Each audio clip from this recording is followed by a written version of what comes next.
Hello, welcome back. So let me just pick up the story.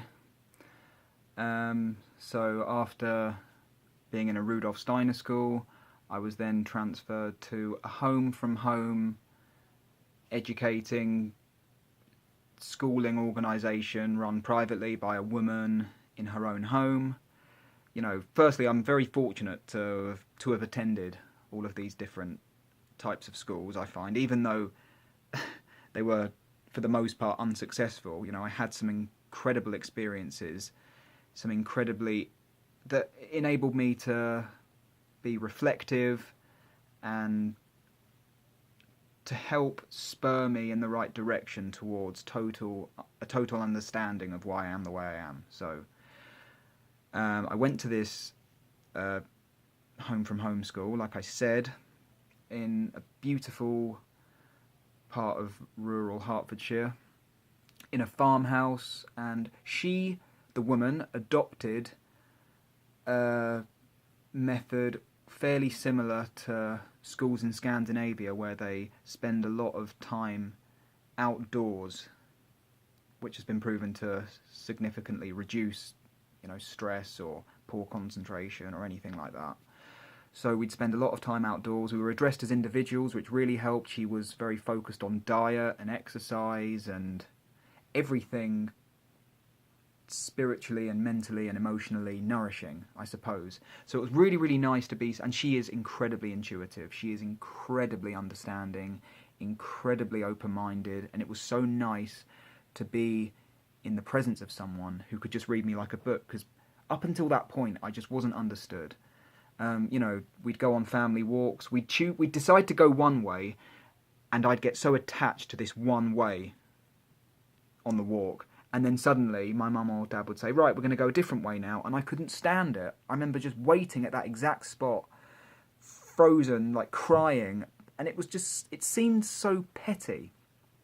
And that's where we've got to place a lot of focus on the seemingly petty and insignificant things in life. Because those are the things that we experience extreme difficulty with. Like I remember once, not so long ago, about a year ago, I was upstairs. I was at my grandmother's house. It was like a family get-together. They were all downstairs watching TV. My mother called me. She summoned me. Harry, come on, we're watching a film. I can't remember what film it was. It was a film I liked. And I entered the living room. They were all sitting down. I looked around. I scanned the room for a place to sit. And my mum went, come and sit with me. So I just darted upstairs. No disrespect to my mother, she's been an angel. I'll probably talk about my mum in later videos, but you know, I don't expect people to have it on their radar all the time, because it's like nothing, isn't it? It's so trivial. Harry, come and sit with me, and it's just it's like an instinct. I felt it brew. Or I could either it's fight or flight, isn't it? It's quite this textbook Freudian whatever blah blah. I could either argue, say something offensive, but I don't want to do that, so I chose to run away instead, you know. So back to school. By the time I attended this home from homeschooling organisation, I was out of control, and I mean out of control. I used to, in quite a sociopathic way, you know, I used to just get my bottom out randomly. I'd swear at teachers, I'd swear at children, I'd throw tables and chairs up in the air. I was just a maniac, you know. I had no control, so because I didn't have any control in myself, I'd have to impose my will on the outside world. I'd have to find a way of dominating. So where I have an internal lack of control, I'd try and solve that externally. And it could be anything. It could be trying to manipulate a friend. It could be trying to gain total domination over a lesson. You know, I remember doing that even when I was really shy and withdrawn in elementary/primary school, where I wouldn't feel comfortable. I'd still have this strange power over the class. Like I could make everyone laugh in a goofy, silly way. I wouldn't attribute it to comedic flair, but in quite an outlandish,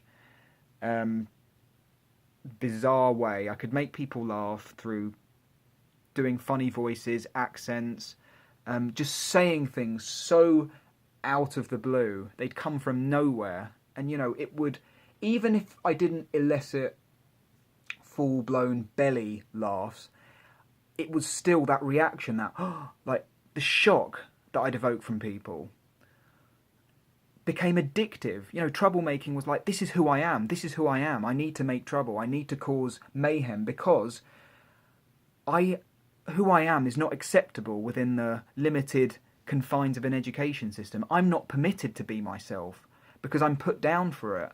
They try and mould me into what they want me to be. But that would be my way of forming an identity that would literally launch itself into the very epicenter of a situation. So me being a clown and whatever was my identity, and I was extremely insecure when it came to criticism. I couldn't take any of that, So let's come back to where I left off. So the woman was really understanding, and she helped me find my passions, which were writing, I suppose, speaking, like this. It so happens that I enjoy making videos like this, which is good. Music, that's something that was a real therapy for me, taking up the guitar and bass and learning to harmonise and sing. I always had a good ear for music, but I never really put it to use because everything was so hectic. So taking up the guitar really minimised a lot of my anxiety. And it gave me a sense of purpose because I didn't have any of that hitherto. My sense of purpose was destruction, destroying everything I got my hands on, which wasn't particularly pleasant for anyone else, and it wasn't pleasant for me. It's like when an alcoholic and they can't stop drinking. They know it's wrong. They know it's not going to help them, but they continue to do it because they don't know anything else. It's just fueling a lack of something. I had another question this morning talking about how do you deal with someone with PDA who just feels such a unabiding, unwavering need to control everything in his environment. Well, I wouldn't suggest just working on stopping him from acting on those urges. Look at why he's acting like that in the first place. Why does he need to control so much? I know I've needed to control a lot because I don't have any concept of who I am. I don't have any concept of what I have or what I can do because I was born into a world where being myself was almost prohibited. So that's why I needed to control so much. And then that took on a new form in adolescence, drinking a lot and taking drugs. And I'm not saying this to scare any parents out there, but I'm just saying that became a reality for me because I had no control over anything. And it's not as easy as just... I say this to people. People are like, oh, how do you stop smoking? How do you stop chewing my nails, which is another nervous habit? It's like, don't focus on stopping doing that. Focus on why you're doing it and try and add something in lieu of it. So, if I'm drinking a lot... I was drinking a lot because I couldn't deal with being around people. Instead of forcing myself to be around those people and not drinking, the urge would build up and up and up and up and up, and then, boom, something awful would happen. I focused on finding the right people to be around. And I find it hard connecting with people. Why is that? Because maybe I'm not very in touch with myself. So I found, things that I was good at, things that I was passionate about, and then found people who I could talk about those kinds of things with. And then I wouldn't need to drink anymore. It would completely eliminate the root cause. So feeling like I need to control, and that happened in school. I needed to control everything because I had no idea what was going on. Teachers would ask me to do something, I'd say no, then I'd get labelled, and then it would be even more confusing. This child is lazy, this child is stupid, this child is... Well, I was never labelled as academically incapable because I was actually top of my class for a long time when I first started school. And that was really confusing for my teachers because they thought there's no excuse for him not to do the work because he can do the work, but I still couldn't. It's like, if it was indirect, they could be talking about something, I'd be sitting there minding my own business, it would catch my attention. Oh, you're talking about The hottest planet in the solar system, that's Venus. They're like, okay, where did that come from? I'm like, because that's something that I've already learnt loads about, blah, blah, blah.